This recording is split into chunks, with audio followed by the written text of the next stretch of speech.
হলো মোস্তফা ফকিরের ঘর। এই ঘরেই মোস্তফা ফকির থাকতেন। 2:31 2:15 বিকাশ আচার্য আসছিল ইনজেকশন করার জন্য। আমার মা ইনজেকশন করতে দেয় নাই, পাগলের শরীরে কোনো স্পট ফলানো যাবে না, কোন স্পট করতে দেয় নাই।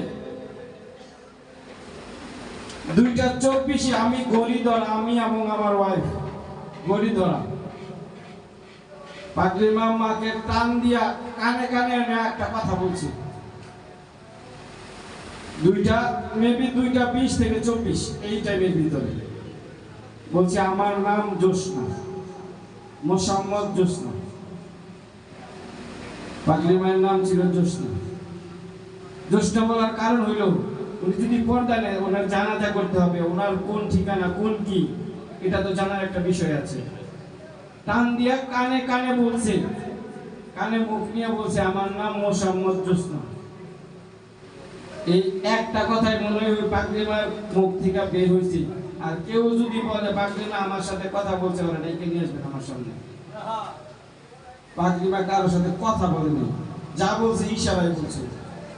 জিজ্ঞাসা করেন যত পাগলি মা যে দেখছে মুখ ফুইটা কার কাছে বলছে, যতগুলা কথা বলছে ইশারায় বলছে, মুখ ফুইটা কারোর সাথে কথা বলেনি। আমার বইলে গেছে আমি এইটা আমি ওইটা, সম্পূর্ণ মিথ্যা কথা। পাগলি মা কারোর সাথে কথা বলেনি, যত কিছুই বলছে ইশারায় বলছে। মিয়ার মা সাক্ষী।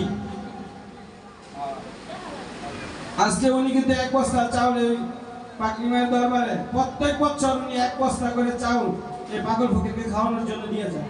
আজকেও কিন্তু উনি দিয়ে গেছে। তার কাছ থেকে ওনার একটা ছেলে ছিল লালন, ওর চেহারা সেম সেম।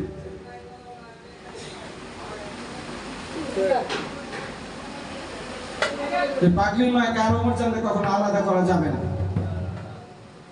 আজকে কিন্তু মোস্তফা ফকিরের হুকুমে এখানে মিলাদ হয়েছে, ওইখানে পারমিশন নাই, সরকারি ভাবে ওইখানে অনুষ্ঠান করার পারমিশন নাই।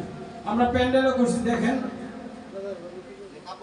কাপড় লাগাই নাই শুধু, সম্পূর্ণ কিন্তু আমরা সম্পূর্ণ ব্যবস্থা করছি। সরকারি হুকুমের বাইরে যাওয়া যাবে না। ওরা লিখিত পারমিশন আমাদেরকে দিছিল বুধবারে, শনিবার রবিবার, কাল গত পরশু দিন এসে আবার লিখিত পারমিশন উদ্যোগ করছে। আমরা এর জন্য ঘরোয়া ভাবে এই অনুষ্ঠানটা করতেছি। এই পাগলি মার রোজটাকে ধরে রাখতে হবে।